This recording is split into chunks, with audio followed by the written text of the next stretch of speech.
by the way, animation. I think also we spoke about the crowds, living pitch and the crowd, and especially. pitch, all the visuals. But that's visual. Today we're going to talk about gameplay, and you have great news because you brought the actual game with you. I mean, we are going to watch at the game, which is being played at this IGN booth right now. If we can switch to the game, I think we have already switched to it. We see the team management screen, right? We're in team management. Team management is something. So if you look at what were the community requests on the past, it was fix the keeper. So we are bringing NextGen goalkeepers this year. That we're going to talk a little bit about that. Yeah, I've seen that in a few matches I've played. The goalkeepers are drastically changed. We'll get back to that when we launch the game. But tell me something about the changes, because I understood you can give instruction to each individual player, right? Yeah, team management, it's a complete overhaul this year. It's beyond just changing the user interface in terms of the UI, making more intuitive. This is one of the new features that Paul, the guy, is playing the game and is showing us, that are called player instructions. So with player instructions, it's a new addition where... So you say, Suarez, don't bite. You don't get that far, but for each position on the field, you specify how do you want that player to move around on attacking, on defense, on supporting the runs. So basically, you might have the same lineup, same formation, same everything, but you change the player instructions and you can completely change how your team plays. So for those guys that are super avid gamers of career mode, that they really like to dive deep into managing the team, so they can affect completely how the team changes, and they can save up to what we call 6 team sheets. 6 team sheets. So you get. But can you also switch between those different team sheets during the match? No. So you select the team sheet when you are going into a match, saying, okay, this is my team sheet for a cup game. This is my team sheet for like a not that important league game. So can you switch it during the pause, the break of the game? Yeah, going into game, you select what is the team sheet that you want to play with, and then during the match, yes, you can change the instructions, but the team sheet is a concept where so you have all these predefined set of things, so you don't have to be changing that all the time. That must hurt. Liverpool without Suarez.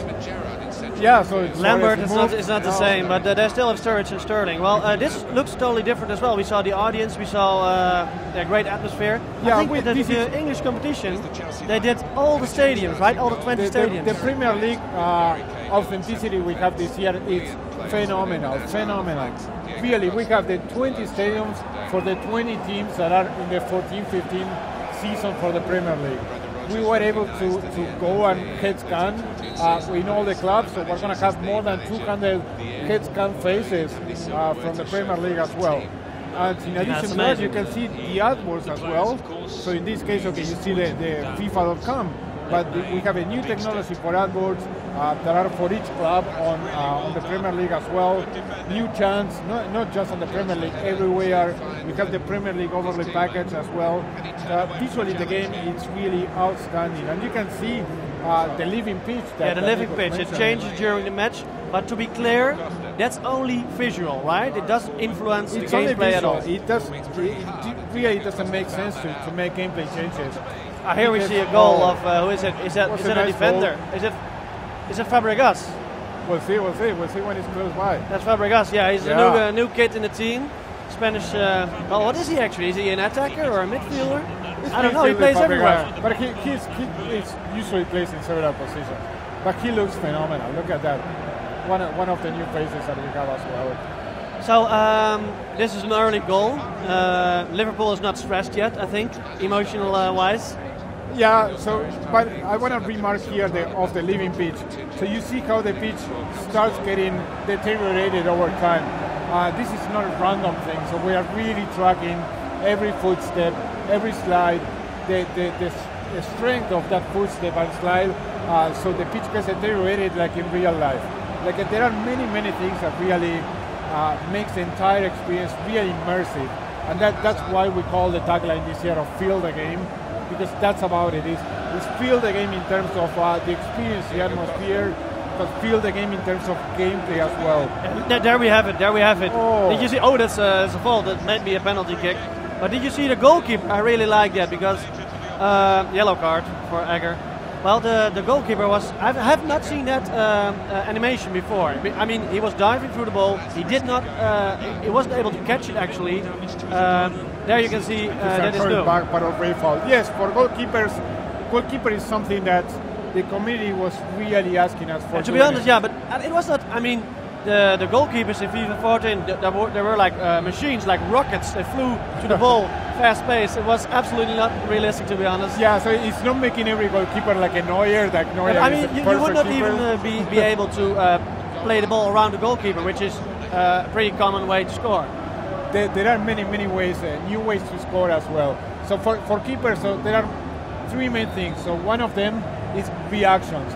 So if you check in the past what we couldn't do, so keeper, once they made the decision, we couldn't change the decision on the fly. So if there was a ball deflection or something, they couldn't react. So right now, if the ball deflects, there is a curve, the keepers can adjust their legs, their arms, so they can react towards every change of situation to try to save the ball. New animation, so all the saves look much more realistic, but like a new AI as well, the AI of the keeper, so they can analyze much better the situation to understand, okay, do I want to catch the ball, do I want to just grab it, do I want to go slow, running, jogging, so many situations where you can now score like a tunnel goals, which is amazing. Well, this is a cool save as well from Peter Cech. Well, okay, that looks very cool, the goalkeepers.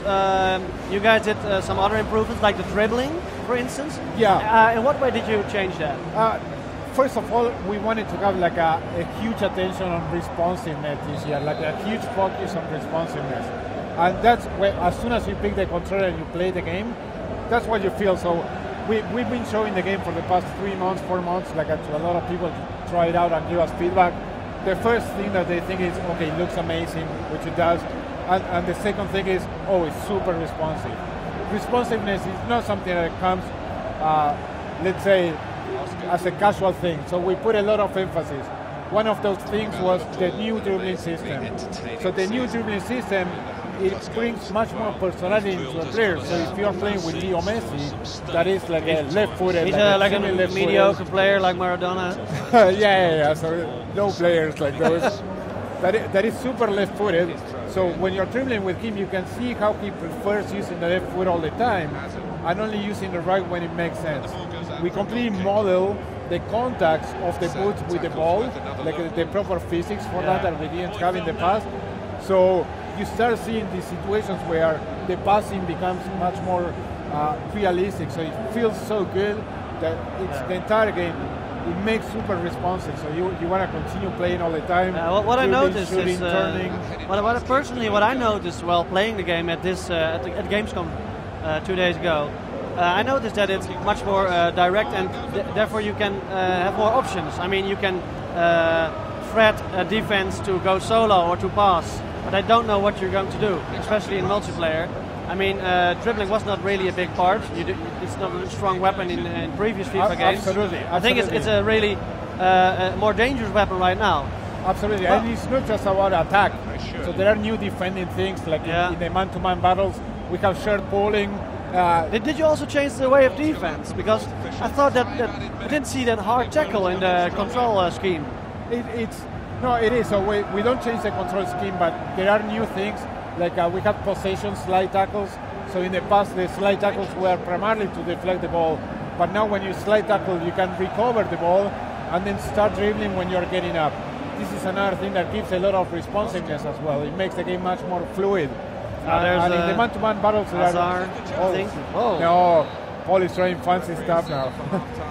He's playing on the difficulty of semi-pro. I want to show you this, but Paul is skipping the match highlights that are really good. So we changed the highlights as well to make it much more relevant in terms of having letterbox, like a pause effects, and really telling the story of the match. The highlights, but you usually skip them, like you did now. But Paul, because he's carrying here, he wants to show us gameplay so desperately. I have a few questions about FIFA 14 to FIFA 15, the improvements. Yes. I mean, a lot of complaints out of the community were like some strong weapons in FIFA 14, maybe a bit overpowered even, like crossings and headers. Yes, absolutely. I think headers you changed, right? It's not easy to score with a header. Absolutely. They did two main things on things that they didn't become exploits, but people were abusing enough that we are our I use it a lot.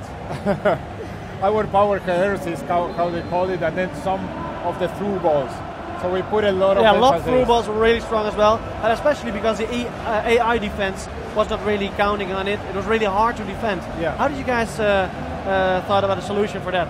It's fine-tuning. It's extremely fine-tuning. So we understood the problem, and we investigated what it was. We understood the problem, and we were all the time tuning those things and play testing.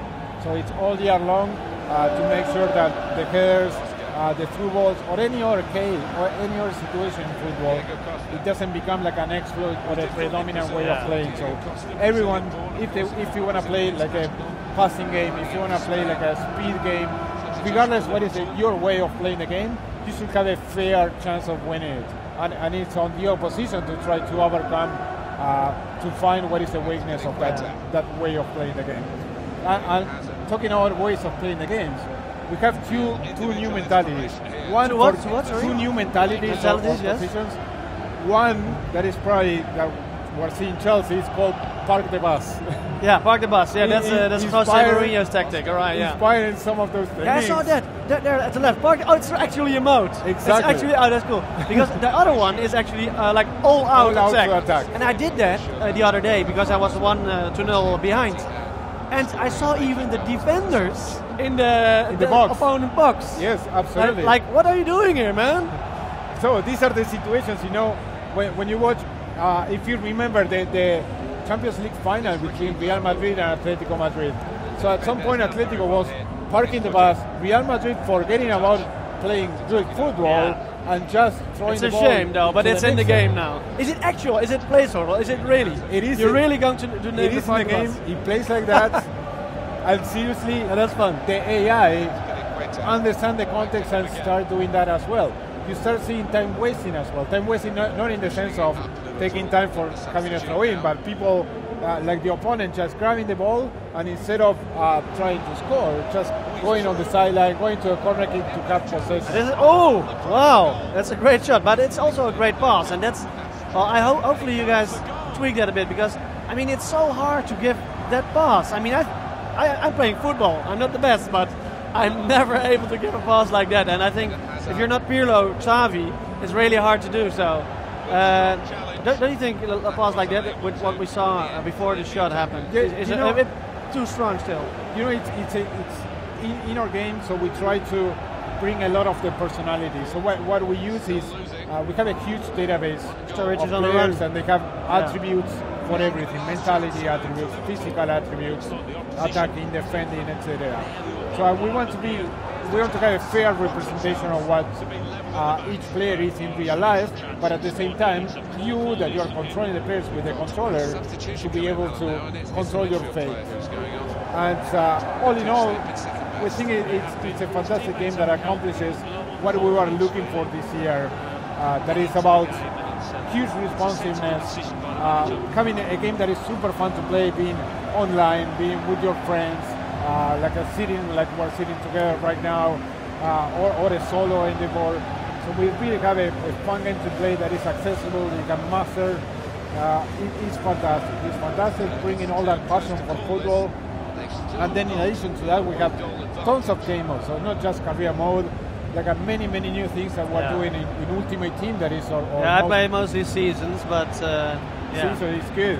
And so one new feature that we have in seasons, you know that one thing that was annoying in seasons is that every time you finish a game, you need to set up everything again. Yeah. So now what you have directly as soon as you finish the game is a play next match. Okay. So I can revenge myself faster. Exactly. It reduces the friction. We have something similar in clubs that we call round-based multiplayer. So we got inspired in first-person shooters. You know that you play the game, and at the end of the session you have a countdown, and then you are jumping to the next session. Well, we have the same in clubs. So you don't have to set up and everything again, but you'll just carry over and over and over. So you do what is the most important thing to use. That's good. That's a good usability improvement. All right, very cool. Absolutely. So this game is only a boring 1-0 victory. You cannot expect more from Chelsea, I think. Let's try to see the highlights now. Okay, the highlights. Let's look at the highlights. You see some of the emotional reactions. He's annoyed. He wants to win. He actually scored. Why is he annoyed? Well, Cesc Fabregas has always that kind of face. But you can see more the new lighting system that is physically based training, and this is what I was talking about, the highlights. Much more production value, like a real football. So if you were hearing this is intermixed with music. 1-2 combination. Talk about it. Almost had it. You can see a goal, the reactions on the bench. Why is Courtois not keeping? Oh, that's not Courtois. Yeah, that's Courtois. He's the second goalkeeper. Well, we don't know yet who's going to be on the starting 11, so... Czech is a pretty decent goalkeeper as well. Tim Howard, actually, the US goalkeeper. Did you guys use him? Because he did a great World Cup? He was in the studio, I think it was 2 weeks ago, doing like a mock-up session for us. Yeah, and it was great. So Howard actually had the record of saves in a World Cup match. And he's a fantastic keeper. Really, he's a fantastic keeper. This is a really good player as well. This is Oscar. Oscar. He was only the one Brazilian player who actually played really good, actually, I think. Well, you think in the World Cup? Yeah, in the World Cup. I think Thiago Silva was the key player for Brazil. He wasn't there in the semi-final when they needed him. Not having Thiago Silva against Germany, I think they suffer more the absence of Thiago Silva than Neymar's absence. That's fantastic, that's right.